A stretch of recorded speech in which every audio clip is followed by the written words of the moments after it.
Hello children, today we are studying the chapter 2, that is microorganisms, friend and foe. This is part 1 of this chapter. You have seen several kinds of plants and animals. However, there are other living organisms around us which we normally cannot see. These are called microorganisms or microbes. The microorganisms or microbes are so small in size that they cannot be seen with the unaided eye. Some of these, such as the fungus that grows on bread, can be seen with a magnifying glass. Others cannot be seen without the help of a microscope. That is why these are called microorganisms or microbes. Microorganisms are classified into 4 major groups. These groups are bacteria, fungi, protozoa and some algae. Now before moving into the chapter, we are doing 2 activities. Activity 1 is collect some moist oil from the field in a beaker and add water to it. After soil particles have settled, observe a drop of water from the beaker under a microscope.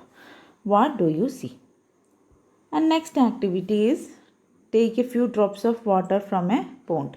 Spread on a glass slide and observe through a microscope. Do you find tiny organisms moving around? Those small things you observe through the microscope are called a microorganisms. Some of the pictorial examples are given in the next section. These are types of bacteria. This one is spiral bacteria and this one is rod-shaped bacteria. And next is some types of algae are given, that is Chlamydomonas and the next one is Spirogyra. These two are type of algae. These are types of protozoa, that is amoeba and paramecium.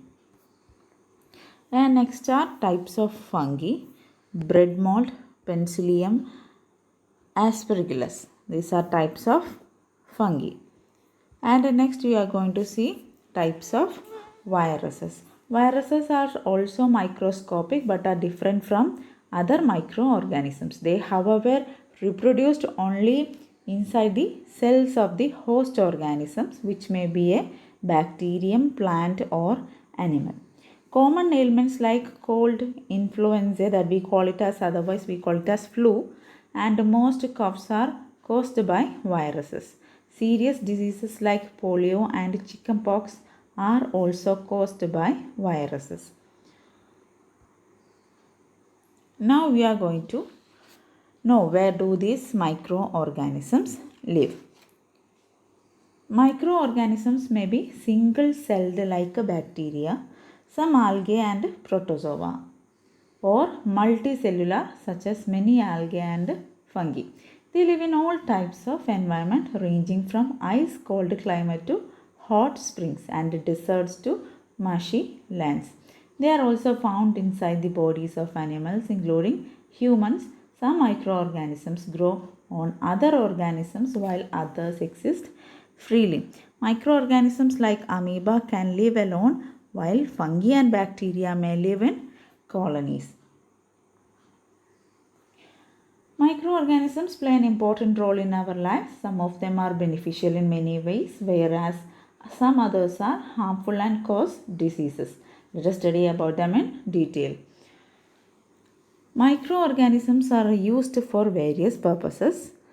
They are used in the preparation of curd, bread and cake. They are also used in cleaning up of the environment. For example, the organic waste like vegetable peels, remains of animals, feces, etc. are broken down into harmless and reusable substances by bacteria. Recall that bacteria are also used in the preparation of medicines. In agriculture, they are used to increase soil fertility by fixing nitrogen. Microorganisms have been used for the production of alcohol since ages. Now we are learning about what is the role of microorganism in making curd. Curd contains several microorganisms. Of these, the bacterium Lactobacillus promotes the formation of curd. It multiplies in milk and converts it into curd. Bacteria are also involved in the making of cheese, pickles, and many other food items. An important ingredient of rava, suji, idlis, and bhaturas is curd. Next is the making of bread. What are the role of microorganism in making of bread? Yeast reproduces rapidly and produces carbon dioxide using respiration. Bubbles of the gas fill the dough and increase its volume. This is the basis of the use of yeast in the baking industry for making breads, pastries, and cakes. Now here is an activity, that is, take half kilogram of flour, that is atta or maida, add some sugar and mix with warm water. Add a small amount of yeast powder and knead to make a soft dough. What do you observe after 2 hours? Did you find the dough rising? Yes, of course, the dough will rise. That is, yeast reproduces rapidly and produces carbon dioxide during respiration. Bubbles of the gas fill the dough and increase its volume. This is the basis of the use of yeast in the baking industry for making breads, pastries, and cakes. Microorganisms are used for the large scale production of alcohol, wine, and acetic acid. Acetic acid means vinegar. Yeast is used for commercial production of alcohol and wine. For this purpose, yeast is grown on natural sugars present in grains like barley, wheat, rice, crushed fruit juice, etc. The process of conversion of sugar into alcohol is known as fermentation. Now here is another activity, that is, take a 500 ml beaker filled up to 3/4 with water. Dissolve 2 to 3 teaspoons of sugar in it. Add half a teaspoon of yeast powder to the sugar solution. Keep it covered in a warm place for 4 to 5 hours. Now smell the solution, and can you smell it? How it smells? There will be a smell of alcohol as sugar has been converted into alcohol by yeast. This process of conversion of sugar into alcohol is known as fermentation. Now, he is Louis Pasteur. Louis Pasteur was a French biologist, microbiologist, and chemist renowned for his discoveries of the principles of vaccination, microbial fermentation, and pasteurization. He is remembered for his remarkable breakthroughs in the causes and prevention of diseases, and his discoveries have saved many lives ever since.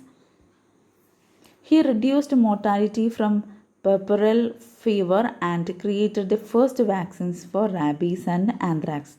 His medical discoveries provided direct support for the germ theory of disease and its application in clinical medicine. He is best known to the general public for his invention of the technique of treating milk and wine to stop bacterial contamination, a process now called pasteurization.